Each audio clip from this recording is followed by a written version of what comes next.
2023 সালে শাকিব খানকে নিয়ে প্রিয়তমা নির্মাণ করে সাড়া ফেলেছিলেন হিমেল আশরাফ। অনেকে বলে থাকেন প্রিয়তমার মাধ্যমে নতুন এক শাকিবের জন্ম হয়েছিল। এরপর তার তুফান, বরবাদ সিনেমা দুটি নতুন মাইলস্টোন তৈরি করে। 2 বছর বিরতি দিয়ে আবারও নতুন সিনেমা করতে যাচ্ছেন হিমেল। এবার তার সঙ্গে যুক্ত হয়েছেন তুফান প্রযোজক শাহরিয়ার শাকিল।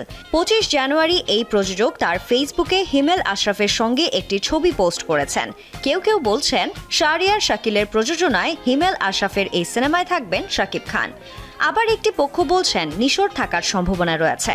তবে একাধিক সূত্র বলছে তাদের নতুন এই সিনেমায় নিশো বা অন্য কেউ নয়, এই সিনেমায় শাকিবের থাকার সম্ভাবনাই বেশি। হিমেল আশরাফও ইঙ্গিত দিয়েছেন শাকিব খান থাকার বিষয়ে।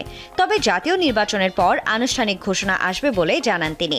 বিশ্বস্ত সূত্রে জানা গেছে সবকিছু ঠিক থাকলে চলতি বছরের মাঝামাঝি সময়ে নতুন এই সিনেমার শুটিং শুরু করবেন হিমেল আশরাফ।